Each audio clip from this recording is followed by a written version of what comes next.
What's up guys, my name is Ace, and it's that time of the year again. It's time for the final review of Advanced Warfare. Now I've done this since Modern Warfare 3, so for every Call of Duty since Modern Warfare 3, I've done my final review, and I've used the same 7 criteria to determine how good a Call of Duty game is. I don't know if it's the best system anymore, but I'm going to stick with it for this year and we'll see how it goes. Because there's a lot of other things that I feel don't really fall into this criteria that I have laid out. But I'm going to stick with the same system because I've done the videos in the past where I did like what Advanced Warfare did wrong, what they did right, and I talked about a lot of that stuff that I wanted to talk about in this video anyways. So the 7 criteria we're going to be looking at is gun balance, perk balance, score streak balance, innovation, map design, connections or like netcode, and developer support.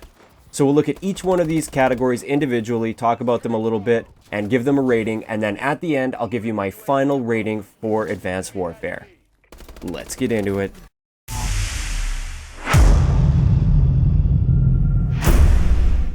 So before we get into the different categories and start going a little bit in depth with my rating on everything, I just wanted to point out that everything in this video is going to be my personal opinion.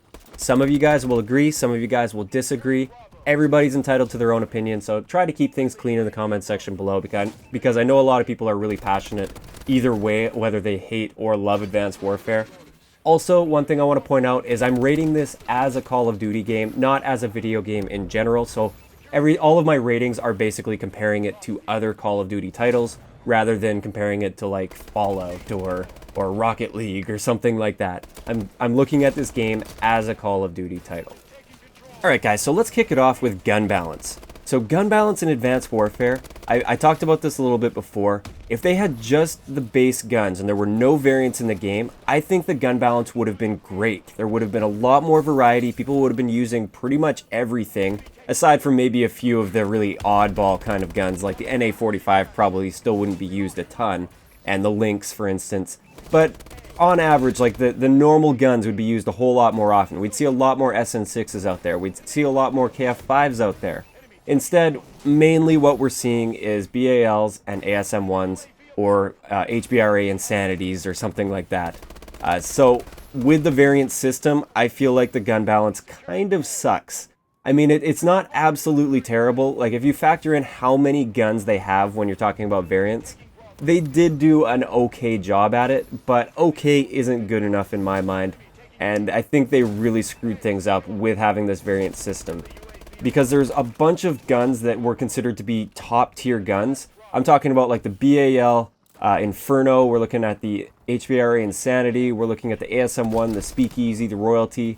These guns are like head and shoulders above the base guns or above every other variant out there. And this is where a lot of the problems came from. Most of the variants are fine, like they have a little bit of a stat boost in one area and then they've got a little bit of a negative side as well. But these top tier guns are just so much better than everything else, and that's where a lot of the imbalances come from. Also, there's a lot of variants that are actually statistically worse than the base guns, and therefore they shouldn't even be in the game. It's kind of useless. It's just a waste of a spot.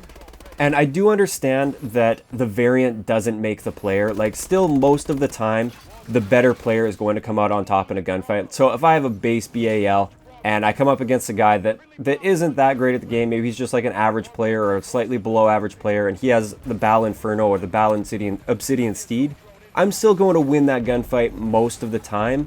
But it's just the fact that statistically his gun is better and he has a better shot going in. He has that little leg up just because he got lucky and got a variant. That's what makes me frustrated. Even if it's just every now and then that worst player beats me solely because he has a better variant, that's too much in my opinion. That shouldn't be happening, and I really dislike a system like that where there are those situations where they clearly only won that gunfight because they have the better variant than you have. So overall for gun balance, I'm quite disappointed in gun balance in Advanced Warfare. I'm usually relatively forgiving about gun balance, but this variant system really screwed things up, and I hope we never see a variant system return in Call of Duty again. So overall for gun balance, I'm going to give Advanced Warfare a 5 out of 10. So moving on to the next category, we're going to look at perk balance in Advanced Warfare. So the perk balance in Advanced Warfare, in a lot of cases it wasn't too bad, but there were definitely some crutch perks, and this is what really ruined perk balance in a lot of situations here. So the crutch perks are, first off, Blast Suppressor. I've talked about this a lot before, but I want to talk about it again because I feel like it was a pretty big issue when it comes to perk balance. Blast Suppressor is something that I feel is pretty much necessary. It's a crutch perk in the game. Let's face it, you're going to be using exo movements in this game, unless you're playing the classic playlist, which I don't think really many people play at all. Like, if anybody even plays that, I don't even know if anyone plays that anymore. But in any other playlist, you're going to be using exo movements. Hardcore, maybe it's not quite as important, but I'm talking about core game modes as well. You're going to use these exo movements. They're like essential to playing the game. And Blast Suppressor is basically required because you show up as a ripple on the minimap. And this ripple is quite obvious to somebody that pays attention to their minimap. And they can very clearly see when someone isn't using Blast Suppressor and they're using exo movements. It's very obvious when somebody uses that and that big ripple pops up on the minimap. They can pinpoint either your exact location in some cases, or even just where you generally are at and where your teammates are generally at, because you're usually near your teammates. And it's just that great indicator for a really good player to use to kill you. So therefore, I consider it to be a crutch perk. There's a lot of people that say, oh, I don't use Blast Suppressor, and I do just fine. And it's hilarious how many kills I get on people that aren't using Blast Suppressor.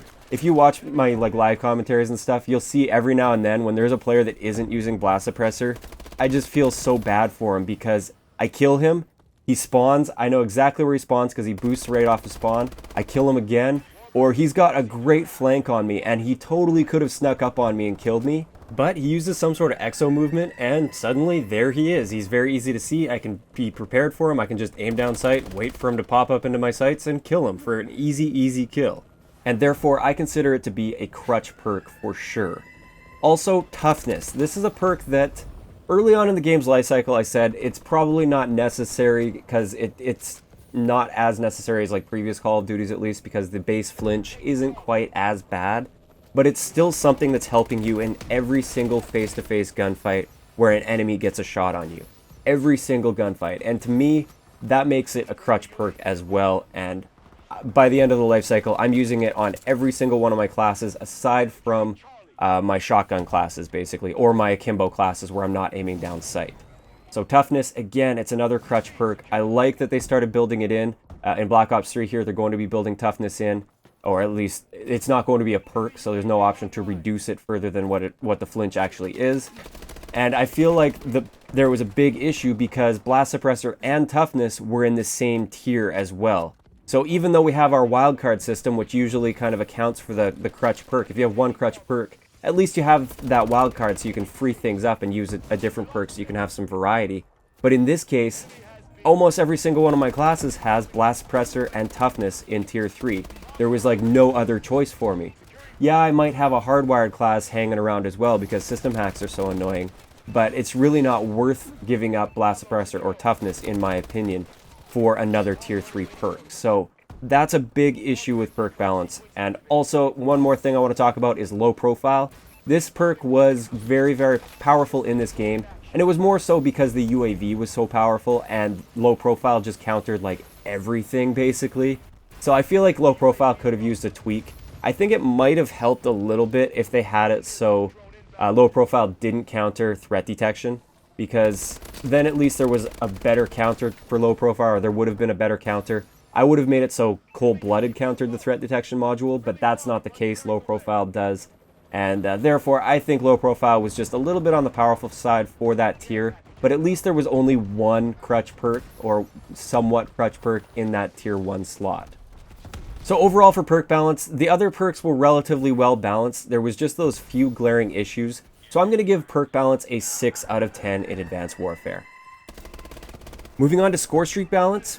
There's some things that I really like about what they did with Scorestreaks, and then there's other things that I wasn't quite fond of. So first off, I think the modules were a pretty cool idea with the Scorestreaks.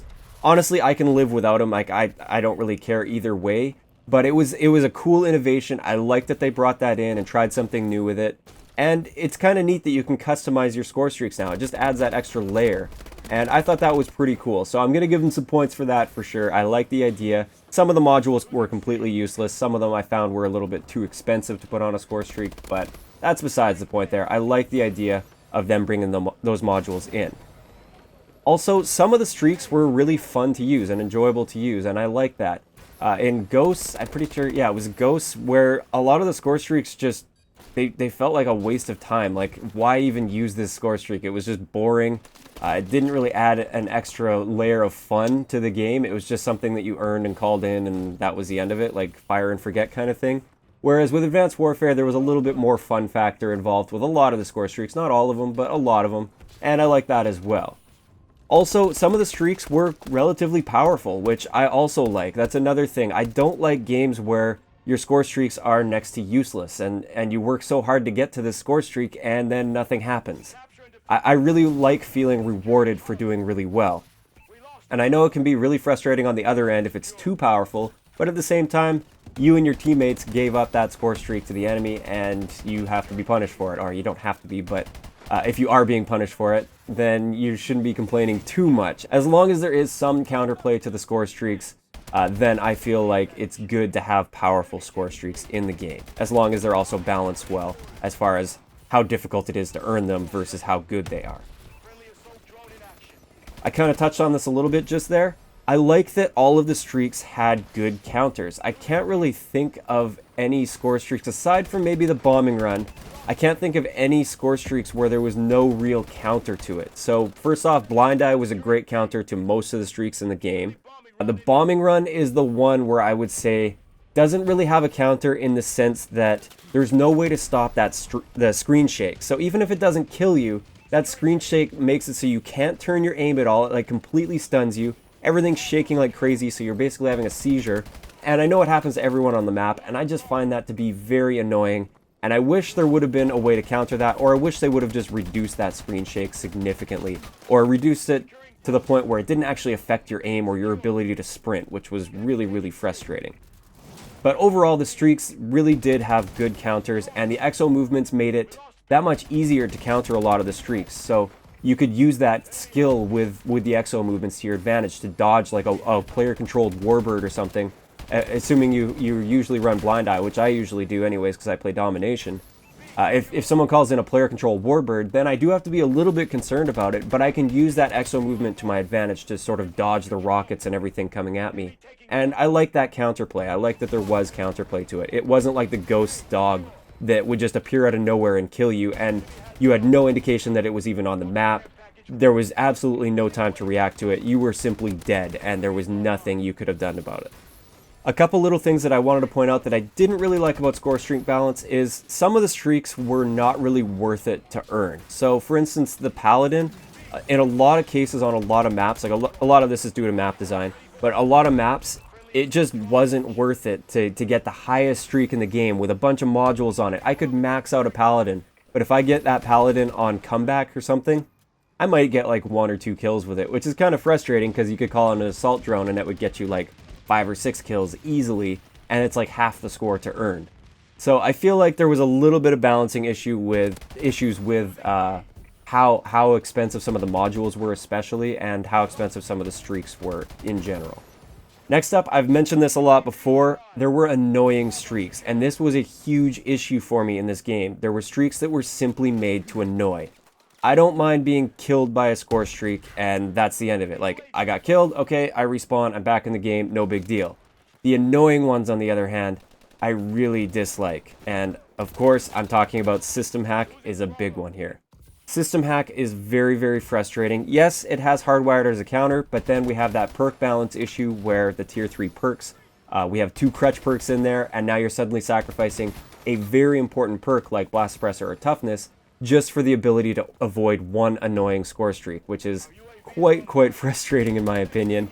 Also, the no exo module, I've mentioned this before, I don't think that should have been in the game whatsoever. I feel like the exo movement is very important to this game. It's basically needed to play this game properly, and having that no exo module was way too powerful. If anything, they should have added a lot more score to get that no exo module because it was a little too easy to earn in my opinion. And I feel like the base system hack should also have been bumped up significantly if they were going to keep it how they did, which I really didn't like. I talked about this before in my what they did wrong or what they did right video. I'm totally fine with the EMP grenade in past Call of Duties because it doesn't like shake your screen like crazy. It's not crazy disruptive. It doesn't make you super loud on the map with that staticky sound so that enemies can pinpoint exactly where you are just based on sound alone. The EMP I could deal with. The system hack was just a little too much in my opinion, especially for how easy it was to earn. Also, there were a couple module combinations that I didn't like. The biggest one that I didn't like was the fact that you could put support and threat detection on the UAV. I feel like that might have been just a little bit on the powerful side. I feel like if you put the support module on the UAV, it should have restricted some of the other modules and made it so once you have support on, then the other ones you don't have the option to select. It would have made UAV just a little bit more balanced, and it would have made low profile a little bit less of a crutch perk in my opinion. So that's just a really minor thing that I thought I'd point out. And also the turrets, like the sentry turret, I find they really screwed that up. Initially, I think it was 3 punches to take one out, and I didn't have a problem with that. I think that was fine. That was balanced quite well. You have blind eye if you want to counter it. A lot of times you can just avoid them. If you see them, you realize that that's something that you can't challenge, and you have to try a different lane, or you have to switch to a blind eye class or something. But making it 1 punch to kill, it's basically just giving score to the enemy team, and I feel like that is kind of wrong. Anytime I earn one of those sentry guns now, if I get it in a care package or something, I'll just like call it in and then punch it myself so that the enemy doesn't get the satisfaction and doesn't get the points from it. I just call it in to get it off of my my little HUD down below so it's not annoying me, so I just call it in and I punch it myself, and I feel like that is ridiculous. That shouldn't be happening. You shouldn't feel as though your score streaks are simply going to give the enemy team score without getting any kills or anything. So I feel like it definitely should have stayed the way it was, where it was 3 punches to take out a turret. So overall for score streak balance, I think they did decently well. The system hack was a really frustrating one though, that definitely knocked a few points off. And overall, I'm going to give score streak balance in Advanced Warfare a 7 out of 10. So next up we have innovation, and this is something that Advanced Warfare did a lot of. There was a ton of innovation, and I don't think anybody can really argue that point. There was lots of innovation with this game. I feel like they pushed Call of Duty farther than we've seen since Call of Duty 4. Like, Call of Duty 4 was a pretty big change from the previous Call of Duties with the perk system and everything. But this game, it pushed it even further, and it pushed it a lot. And some of it worked, and some of it definitely flopped, especially for a big portion of the audience. They really didn't like the exo movements and a lot of the other changes that Advanced Warfare made. Some people absolutely love it. This is a lot of personal opinion there as to whether you hate it or love it.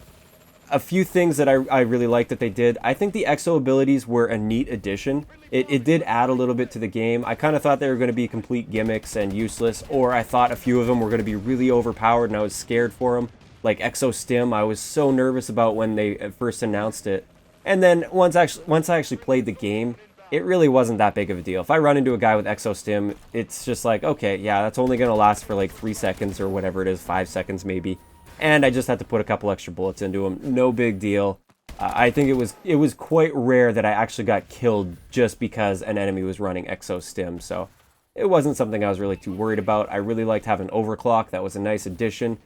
Definitely pushed that rushing playstyle a whole lot. I don't want to get too much into the exo abilities here. Just overall, I kind of like the exo abilities. I feel like they were a neat addition to the game.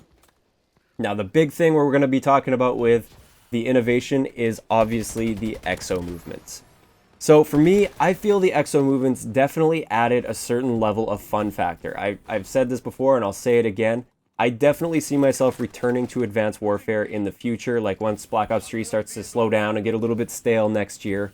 I'm definitely coming back to Advanced Warfare because I'm going to miss that pure fun of bouncing around like a madman and spinning and using crazy movement techniques to outplay my enemies. It's really satisfying and it's really fun. It does add a layer of fun. But at the same time, I feel like it takes a lot away from the game. And overall, I would rather not have the exo movements. This is my personal opinion on this. I feel like it ruined more than it added to the game. They created a whole lot of issues that weren't anticipated as well. So the exo movements, the big thing for me is the exo movements pretty much killed map control and that big picture tactical thinking. A little bit of that is still there, like map control still exists to an extent, but not nearly as much as it did in previous games. And this is part of the reason I've always loved Call of Duty. I like how it feels like it's kind of a chessboard of map control. When I earn a kill, that means my enemy just lost some map control and I just gained that map control. Now that enemy has to come all the way from their spawn and try to regain that map control. They have to try and challenge me again. And if I beat them again, I push them back even more. And I really like that idea of Call of Duty and how it feels like it rewards the tactical thinkers. Also, I could kind of map out in my brain like where everyone was spawning, where they could be, where they couldn't be. It was nice and simple, relatively simple for somebody that's played the game for a long time. And I really like that idea with the older style Call of Duties. But once you throw the exo movements in there, once you kill a guy, he could spawn and he can be anywhere on the map within just a few seconds. He can move around so quickly that he's not really punished so much for dying. It's not a crazy punishment, and I don't really gain much by killing him. Yeah, I got the kill, great. Now he's going to spawn in, he'll be back in the fight in no time. And also, it's harder to map out where people are and where they can be because they can jump all over the map at any given time, and it's very easy to get flanked, and you basically have to worry about a sphere all the way around you. That's where the danger zone is. It's everywhere around you instead of you being able to kind of pinpoint the danger zone is in front of me. Yeah, there's maybe a chance someone's flanking me, so I'll kind of have that in the back of my mind. But the main thing I have to worry about is in front of me. Whereas in Advanced Warfare, it's like, okay, they might be on my flank, they might be in front of me, they might be to my left, they might be to my right, they might be up in the air, they might be on the ground, they might be down below me, they could be anywhere. And I feel like that ruined it for a lot of people because there wasn't really that really tactical thinking where you feel in control of your surroundings and what's going on around you. It was more so like everything's dangerous and just stay on the move and do the best you can to react in time and make sure you have good accuracy so you can challenge those people that are all over the place. And I feel like it took a lot away from the game while just adding some amount of fun factor. So overall for innovation, I think that's all I really wanted to mention. There's a few like subtleties I could have mentioned as well, but it was mainly the exo movement I wanted to mention and how I feel like it was fun and it was good, but it caused a lot of issues. And it was one of the big reasons the game kind of flopped for a lot of people.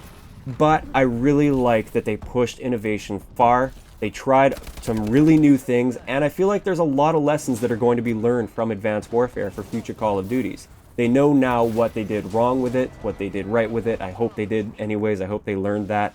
And overall, I'm going to give innovation an 8 out of 10 just because they pushed it so far, and it really wasn't a catastrophic failure in my mind for how far they pushed it. So 8 out of 10 is the final rating for innovation.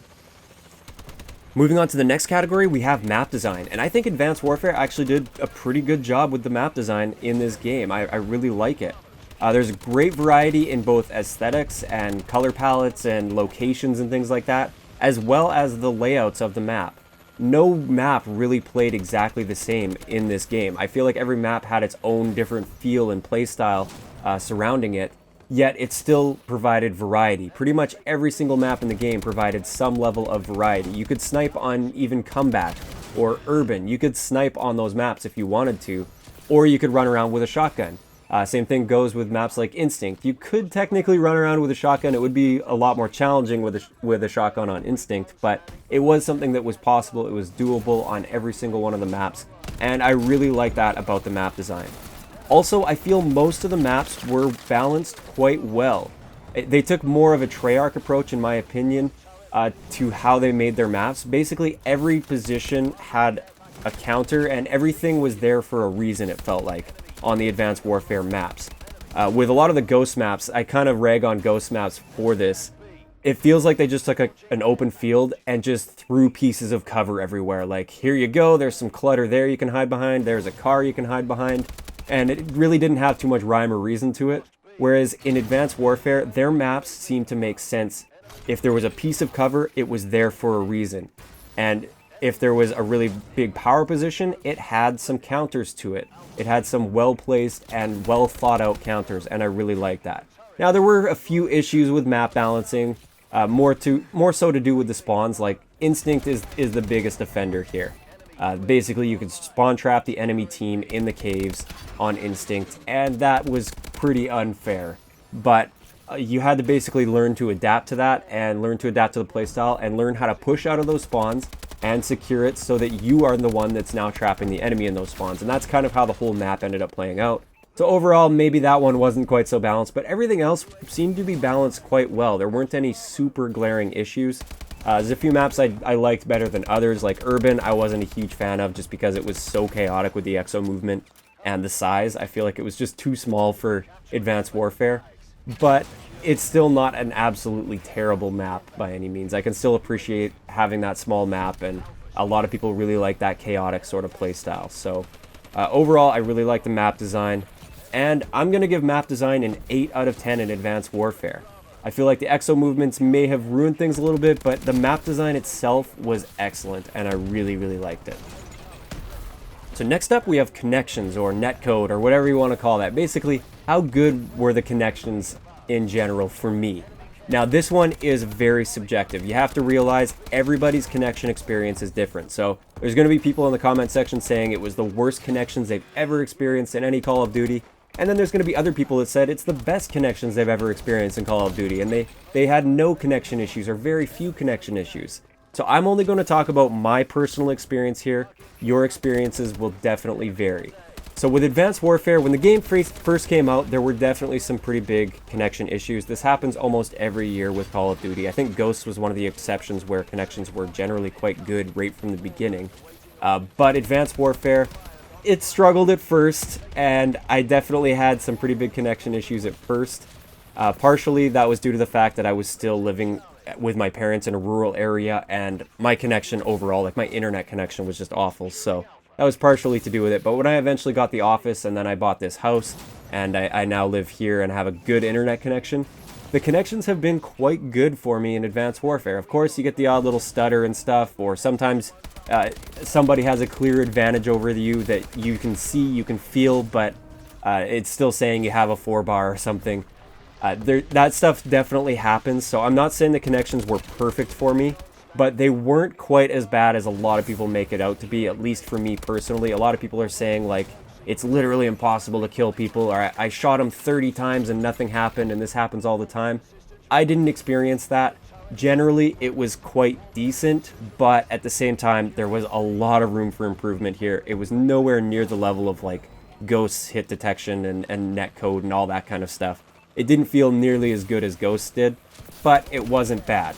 I did play on dedicated servers. I would say about 95% of the time, 90 to 95% of the time, I was on dedicated servers. And yes, I can check that with my NetDuma. I can tell when I'm connecting to a dedicated server, when I'm connecting to a player host.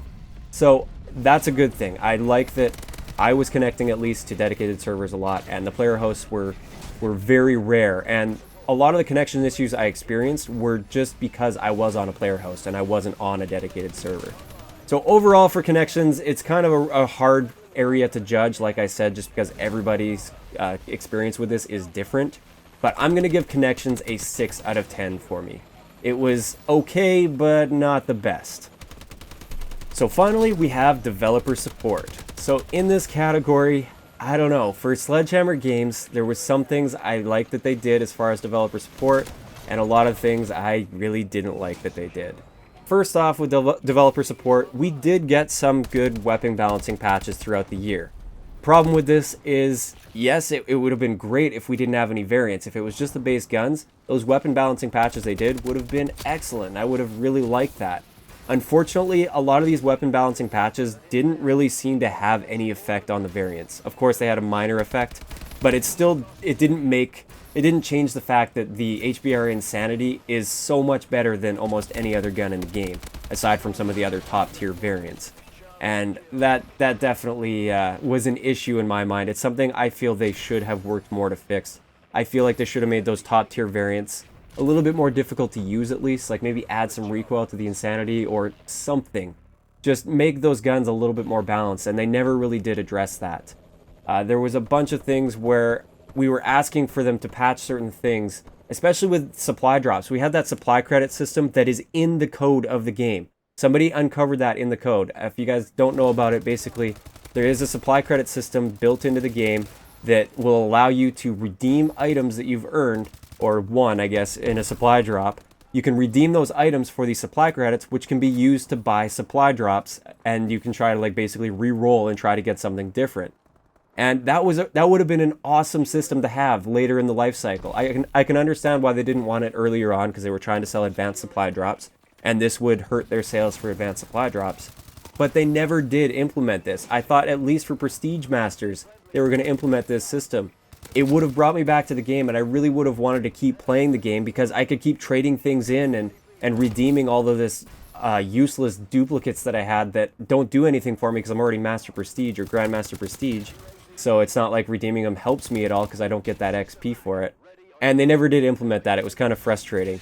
And also, a lot of times, I know these are completely different departments. The people that handle like the cosmetic stuff, they aren't the same people that are fixing bugs in the code and everything, as far as I'm aware. So a lot of people will bring that argument up. But I find it kind of frustrating that they kept giving us all new customization gear and all this stuff. And they made it seem like, oh, we're doing so much for you guys. Look at all this stuff we're giving you. You got a new helmet that's exactly the same as this one, but a slightly different color. And you're getting these new variants and everything. And they weren't fixing a lot of the core issues with the game. A lot of wall breaches didn't get fixed until like July or June or somewhere around there is when a lot of those wall breaches eventually got fixed. And that's really frustrating. How hard can it be to fix a well-known map exploit? Like, just put a little invisible patch over it or something? I don't know how it works. I'm not a developer. But come on, it's going to take you like 8 months just to patch something like that. That was really frustrating, especially when they kept throwing all this new gear at us. Like, look at this, buy advanced supply drops, look at all this new gear. And it was almost as if they were trying to distract us from the real issues by throwing all of this gear and stuff at us, which was really, really frustrating. A lot of the issues they never even acknowledged, and they still won't acknowledge. And I find that frustrating as well. So developer support, I mean, they did do some stuff. They did somewhat patch the game. They did try to help a little bit with weapon balancing, and they fixed some bugs and things. A lot of those bugs were fixed way too late. But overall, for developer support, I'm not too happy with Sledgehammer Games, and I'm going to give them a 5 out of 10. So that's the 7 different categories that I wanted to look at today. And if I add up all of the numbers and everything and find the average and what I would give Advanced Warfare overall for a rating as a Call of Duty game, I'm going to give it a 6 out of 10. And this is the same rating I actually gave Call of Duty Ghosts. I would put it somewhere around the same level as Ghosts for my personal opinion on the game. Keeping in mind that Black Ops 2 for me was an 8 out of 10. And I can't quite remember what Modern Warfare 3 was. I think I might have been like a 7.5 out of 10. I will link those videos down below if you do want to see my final rating. I find it's kind of fun looking back and seeing what I rated those games. Like, I'm probably going to look back at this video next year just to see what I think and see if my opinions have changed at all. Because I went back and I watched my Ghost video back again, and I was still feeling pretty confident about what I said about the Ghost, about my final rating on Ghosts.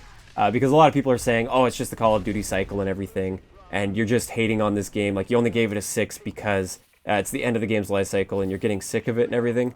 But I feel like I gave it a relatively fair rating. So I want to know in the comments section below, what is your final rating of Advanced Warfare? If you'd like, please go through all of the 7 different categories that I went through.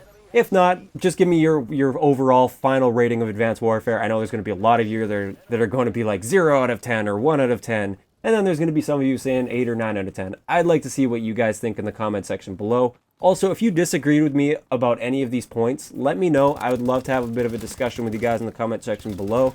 I'm definitely open to that. And just remember that this is all my opinion and everybody's entitled to their own opinion.